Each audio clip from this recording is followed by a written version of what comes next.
पेशकश में आपके साथ मैं हूं घनश्याम उपाध्याय। आज हम बात करेंगे कोरोना से लड़ने के लिए टीके को और कारगर बनाने की कवायद पर। वैक्सीन को कारगर बनाने के लिए देश और दुनिया में कवायद चल रही है। एक्सपर्ट्स का मानना है कि भविष्य में ऐसा वेरिएंट भी आ सकता है जो मौजूदा वैक्सीन के असर को काफी कमजोर कर दे। ऐसे में साइंटिस्ट दो दिशा में काम कर रहे हैं। पहला, वैक्सीन की पूरी डोज लगने के करीब 1 साल बाद बूस्टर के रूप में तीसरी डोज देना, और दूसरा, खास वेरिएंट के लिए खास बूस्टर डोज तैयार करना। अमेरिका के नेशनल इंस्टीट्यूट ऑफ हेल्थ ने बूस्टर डोज का असर जानने के लिए हाल ही में फुली वैक्सीनेटेड लोगों का क्लिनिकल ट्रायल किया।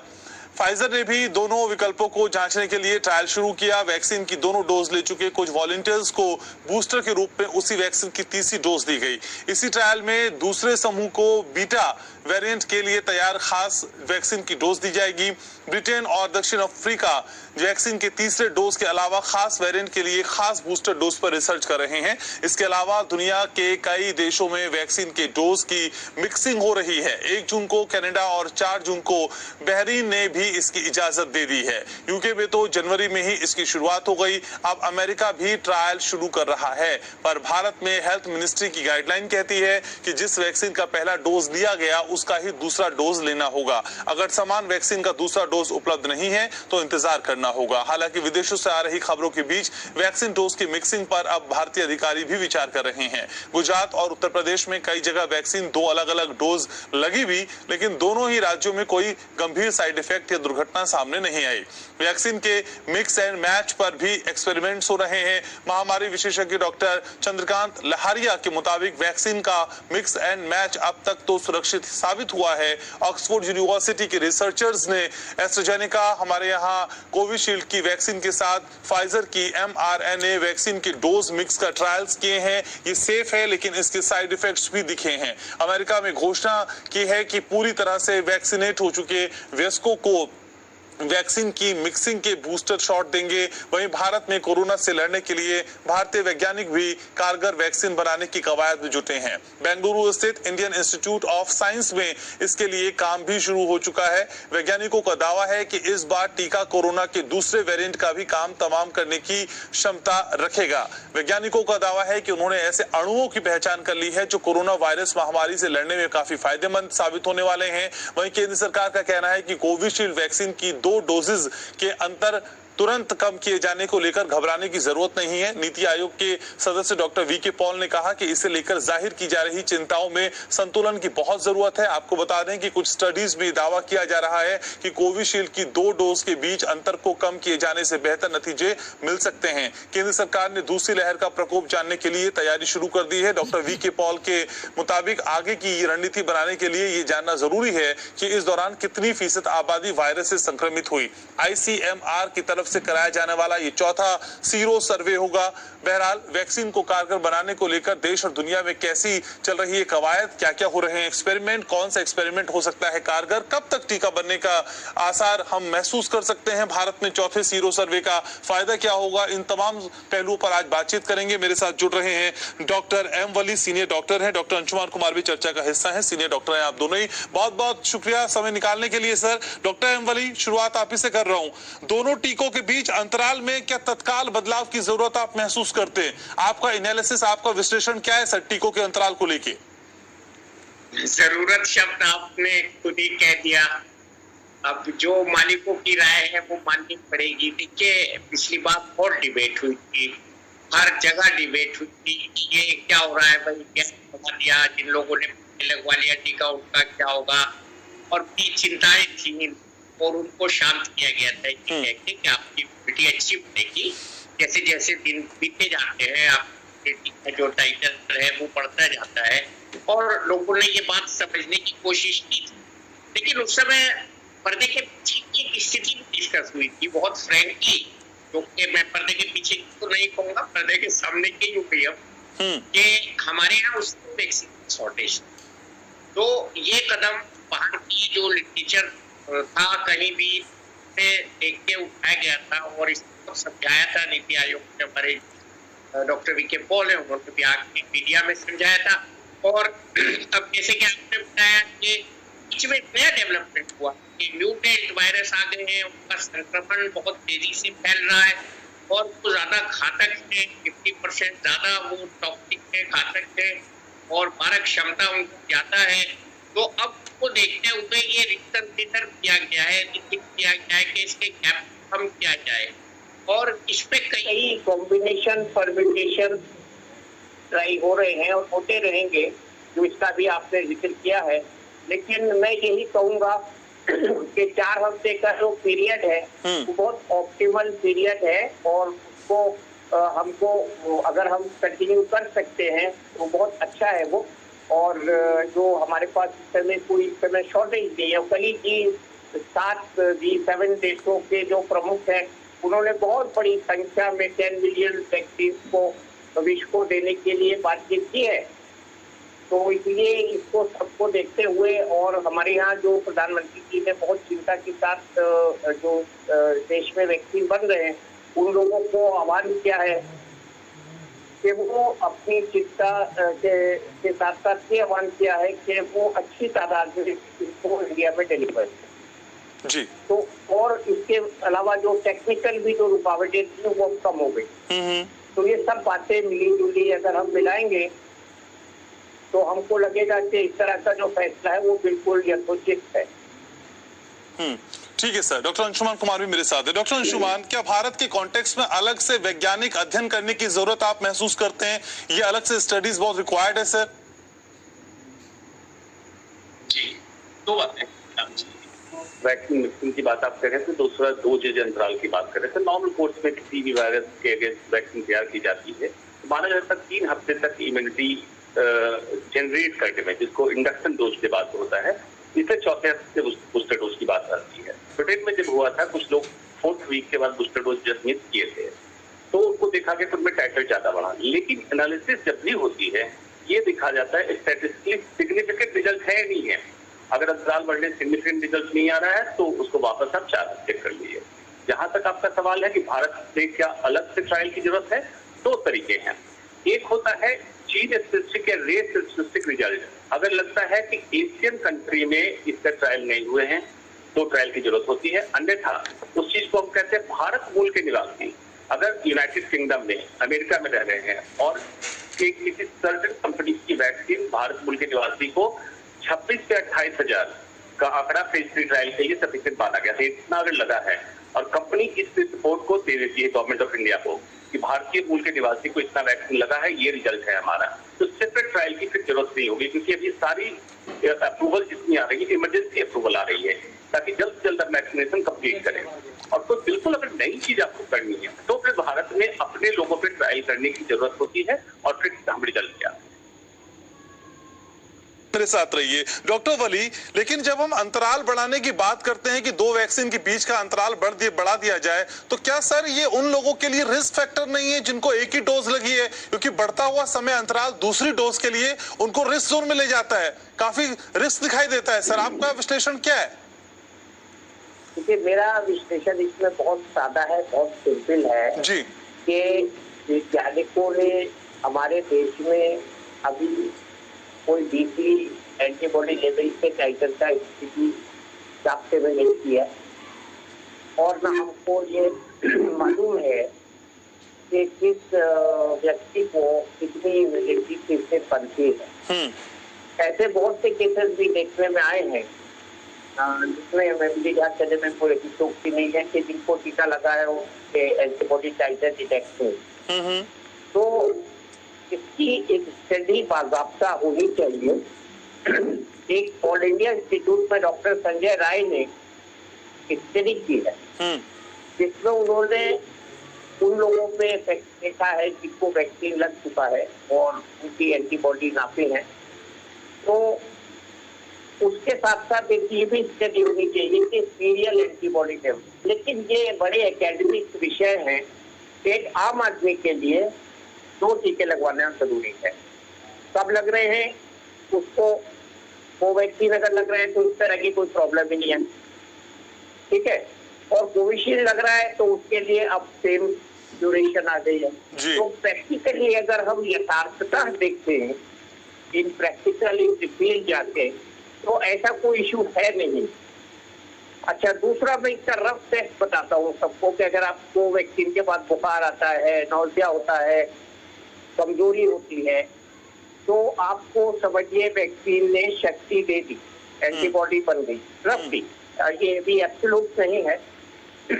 तो अगर ऐसा हुआ है तो इसका मतलब आपके शरीर में जो वैक्सीन लगा है उसको एक्नॉलेज किया है, रिएक्शन दिया है उसका और एंटीबॉडी बनाई। और जिनको नहीं हुआ, जिनको नहीं हुआ उनको भी, यही तो मैं कह रहा हूँ, इसमें ऐसा कोई क्राइटेरियन है ही नहीं, जिनको नहीं हुआ उनको भी एंटीबॉडी बनेगी। लेकिन ये अपने इंडिविजुअल जो है बॉडी की बहुत से फैक्टर्स होते हैं इसमें, उस पर डिपेंड करता है। ये आपने बहुत अच्छा मुझे टोका, बहुत अच्छी बात की आपने। तो ये अगर हुआ है, मैं उसकी बात कर रहा था जो मैं रिसर्च के संबंध में कह रहा था कि एंटीबॉडी को नापा जाए, तो इसलिए अभी जो हमारा डिस्कशन है वो ये है कि विदेशों में अगर 2 वैक्सीन एक साथ ले रहे हैं, जैसा कि आपने भी बताया हमारे यहाँ भी लखनऊ में एक्सीडेंटल वाकया हुआ था, तो उससे क्या होगा। तो ये भी एस्पेक्ट जो है इस पे भी रिसर्च चल रही है। और लेंसेट में एक आर्टिकल भी आया, क्योंकि रिसर्च के होने के 6 से 8 हफ्ते के भीतर ही पब्लिश होते हैं आजकल आर्टिकल, बहुत जल्दी भी छपे। तो उसमें जो प्रोफेसर ऑफ पीडियाट्रिक्स है मैथ्यू स्नेप, उनका एक आर्टिकल है जिसमें जो हमारे यहाँ हुआ था एक वैक्सीन के बाद दूसरी, उसमें बाकायदा काम हुआ है। अच्छा, उसके पीछे भी अमेरिका में जो ये काम हो रहा है उसके पीछे भी ये बात है कि वो चाहते हैं कि जो नए वैक्सीन उनका आ रहा है जो उसको हम वो मिला के तैयार करें कॉकटेल वैक्सीन का। तो ये सब जरूरत के, मैं ये बात का जिक्र इसलिए कर रहा हूँ कि हम उनको फॉलो करते हैं, उनके आर्टिकल्स को पढ़ के हम नतीजे निकालते हैं, लेकिन उनके आर्टिकल के पीछे एक जरूरत छुपी हुई होती है। जैसे एक वैक्सीन की एक्सेप्टेबिलिटी कम है, जिसके साइड इफेक्ट ज्यादा है, तो उसके बाद वो दूसरी डोज दूसरे उस वैक्सीन की देना पसंद करेंगे अगर ये रिसर्च पूरी तरह से अनाउंस हो जाती है, क्योंकि जिसके साइड इफेक्ट कम है। कि या कोई नया वैक्सीन वो लाएंगे जैसे नोवावैक्स, उसको घुसाएंगे। तो ये सब वो तो कॉम्बिनेशन परम्यूटेशन कर रहे हैं वहां बैठ के वैक्सीन वाले चौधरी लोग, तो हम उसको फॉलो करते हैं। हमें वैक्सीनेशन करना है। इस समय जनता के मन में जो शंका है वो ये है कि कैसे हमको वैक्सीन मिल जाए, और सरकार ने और प्रधानमंत्री जी ने जो अनाउंसमेंट किया है, बड़े लक्ष्य का अनाउंसमेंट जो किया है कि हम 31 दिसंबर 2021 तक अपनी जो भी एलिजिबल पॉपुलेशन है उसमें से मैक्सिमम को हम टीकाकरण करते हैं। मैं बहुत संभल के बात कह रहा हूँ क्योंकि सबको कहूंगा तो वो गलत हो जाएगा, और ये बहुत प्रैक्टिकल चीज है और इस अभियान में हमको तेजी लानी है, हमको इन बारीकियों में पड़ना ही नहीं। ठीक है सर, ठीक है, आप मेरे साथ बने रहिए, डॉक्टर अंशुमान भी बने हुए। एक छोटे से ब्रेक के लिए यहाँ रुकना है, ब्रेक के बाद जब लौटेंगे तो बात करेंगे कॉकटेल वैक्सीन की। क्या कॉकटेल वैक्सीन का भी एक तरीका हो सकता है जिससे जल्दी से जल्दी लोगों को वैक्सीनेट किया जा सके। एक छोटा सा ब्रेक, जल्द लौट रहे हैं। तो टीका और असरदार बनेगा, इसी पर आज हम चर्चा कर रहे हैं, और इसको असरदार बनाने के क्या क्या तरीके अख्तियार किया जा सकते हैं उस पर भी हम विशेष चर्चा कर रहे हैं। 2 खास मेहमान लगातार मेरे साथ बने हुए हैं। डॉक्टर अंशुमान, कॉकटेल वैक्सीन की जब बात हम करते हैं तो इस पर आगे बढ़ने की कितनी आवश्यकता आप महसूस करते हैं सर? क्या ये वो तरीका हो सकता है जिससे जल्दी से जल्दी लोगों को वैक्सीन किया जा सके, एक ही वैक्सीन का हमको इंतजार न करना पड़े दूसरी डोज के लिए? अभी तक जो रिकमेंडेशंस हैं, जिस कंपनी की पहली डोज लगी उसी कंपनी की दूसरी डोज लगनी है। जहां तक बात होती है इम्यून एस्केप मैकेनिज्म का, उसके लिए स्पुतनिक वी ने अपने पहले और दूसरे टीके में अलग अलग वेक्टर को चुना। पहले टीके में जो वेक्टर कैरी कर रहा है स्पाइक प्रोटीन को अलग है, दूसरे में अलग है। इसका मतलब ये होता है पहले टीके से जो सेंसिटाइजेशन हुआ तो इम्यून सिस्टम एस्केप ना हो, तो दूसरे टीके में आपने वेक्टर बदल दिया। मतलब स्पाइक प्रोटीन कोरोना वायरस का ही रहा, कैरिंग प्रोटीन दूसरे वायरस का लिया।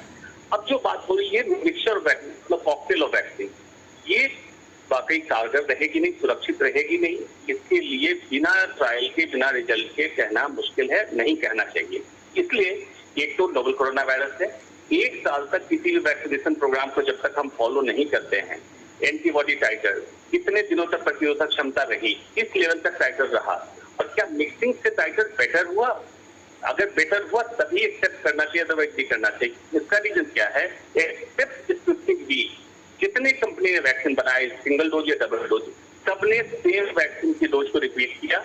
और क्राइसिस में जब वैक्सीन की कमी है उस समय सिर्फ इसके लिए कि to complete the vaccination crisis या ओवरकम द वैक्सीनेशन क्राइसिस अगर सेकेंड डोज दूसरी ले रहे हैं, ये रिकमेंडेड नहीं होगा। हमें ट्रायल की जरूरत है। ट्रायल करके जब प्रूव करें एफिकेसी एंड सेफ्टी तभी कॉकटेल करें, अदरवाइज ना करें।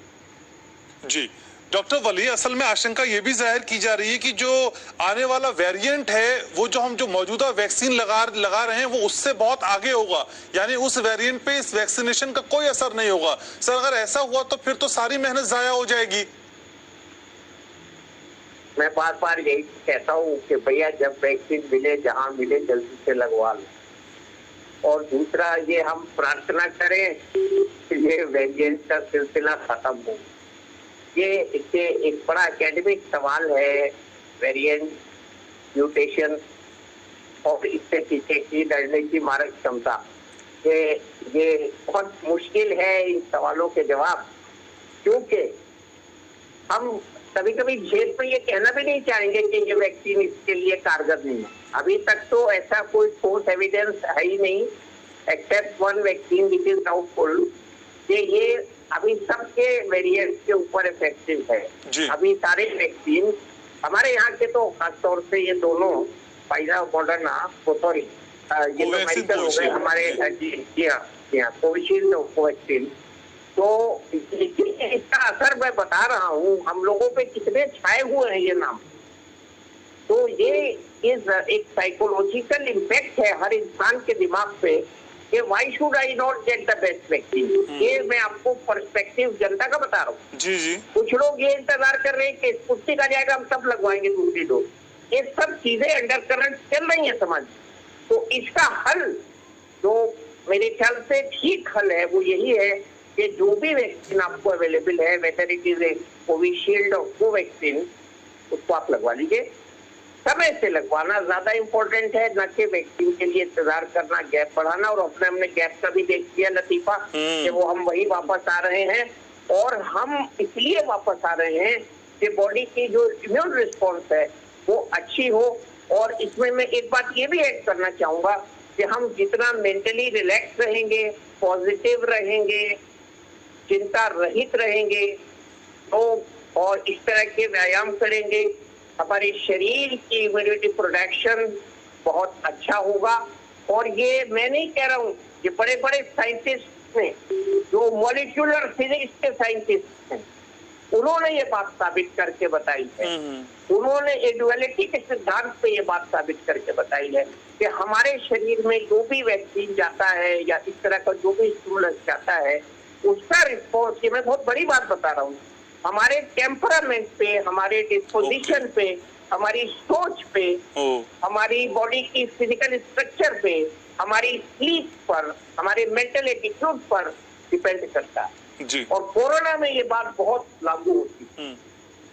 ठीक है डॉक्टर वली, जब आप मेरे साथ होते हैं या डॉक्टर अंशुमान होते हैं तो कई तरह के सवालों की चर्चा तो मैं करता ही हूँ, लेकिन एक आध सवाल हमारी जोड़ी बना दी है।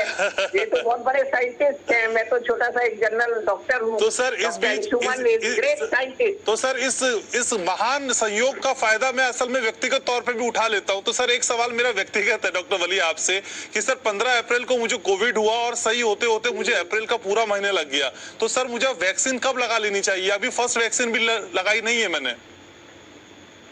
अच्छा, अभी कितने हफ्ते हो गए टोटल? सर 15 अप्रैल को हुआ था और अप्रैल का महीना होते होते वो सही हो गया था। तो मुझे जब हुआ था मुझे तब से महीने काउंट करने या जब सही हो गया था तब से?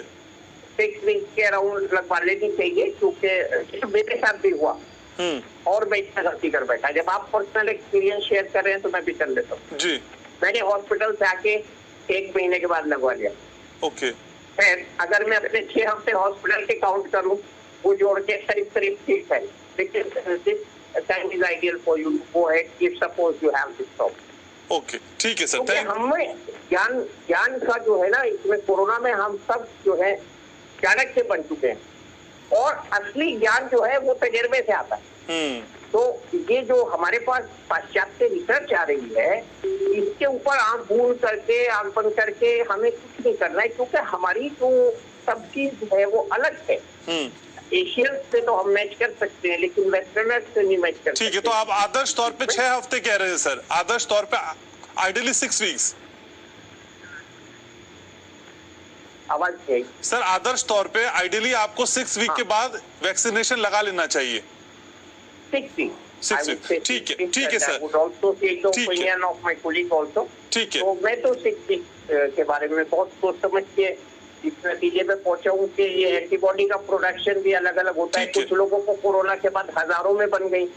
ये तो हर एक का बॉडी का डिस्पोजिशन है। ठीक है सर, मुझे शो को वाइंड अप करना है, लेकिन जाते आते अंशुमान सर आपसे एक पूछना चाहता हूँ सवाल कि वैक्सीन लगने के बाद लोगों को कई तरह की दिक्कतें होती हैं, लेकिन सर नासिक के अरविंद सोनार का एक बयान आया है। उन्होंने कहा कि वैक्सीन की 2 डोज लगने के बाद मेरे शरीर में चुंबकीय शक्ति आ गई है, मैग्नेटिक पावर आ गई है, सारी चीजें चिपक जा रही है। सर ये पॉसिबल है क्या? देखिए उपाध्याय जी, बार बार मैं कहता हूँ साइंटिफिक टेम्पर की जरूरत है। जैसे आपने सुना होगा कि जिस समय ताली बजवाई गई थी डॉक्टरों को सांस बढ़ाने के लिए, तो लोगों ने कह दिया था क्वांटम फिजिक्स से वायरस फूट जाएगा और पूरे ब्रह्मांड से विश्व से वायरस, आपको याद होगा पिछले साल मीडिया में चला था। सिमिलरली यही चुंबकीय ताकत वाली बात है। वैक्सीन में एंटीजन आप दे रहे हैं, बॉडी की इम्यूनोजेनिसिटी बनती है, एंटीबॉडी बनती है, एंटीबॉडी से प्रोटेक्शन लेता है। जो आपका पर्सनल सवाल था उसमें मैं जोड़ देता हूँ, रिकवरी के बाद 4 वीक्स का गैप। डॉक्टर वली ने बिल्कुल सही कहा, जब डायग्नोज हुए तो 6 हफ्ते का गैप, रिकवरी के बाद 4 वीक्स का गैप, क्योंकि अलग अलग चल रहा है, बहुत कहानी चल रही है। जिसको कोरोना हुआ 6 महीने तक वैक्सीन लगाना गलत है। 4 वीक्स का गैप इसलिए देना है, 2 वीक्स आपको लगता है इंफ्लेमेटरी रिस्पॉन्स को सेटल होने में, 2 वीक्स आपका इम्यून सिस्टम लगता है रीगेन करके वैक्सीन को रिस्पॉन्ड करने में। 4 वीक्स का gap from the date of immediate response या एसिम्प्टोमेटिक, 4 हफ्ते। Okay, thank you so much doctor Anshuman, और बहुत शुक्रिया वली साहब आपका, आप समय निकालते हैं, हमारे साथ जुड़ते हैं, हमारे व्यूवर्स तक इतनी इंफॉर्मेशन भेजते हैं। बहुत शुक्रिया सर आप दोनों का ही। तो टीके को किस तरीके से असरदार बनाना है, इस पे आज हमने चर्चा की। उम्मीद करते हैं कि आज की चर्चा में कई ऐसी जानकारी निकलकर सामने आई होंगी जिन्होंने आपकी भ्रम की स्थिति को दूर किया होगा। तो फिर इस तरह की जानकारी हासिल करने के लिए एपीएन देखते रहिए, और समाचार से अपडेट होना है तो उसके लिए भी एकमात्र जरिया है एपीएन। एक छोटा सा ब्रेक के बाद भी खबरों का दौर लगातार जारी है। नमस्कार।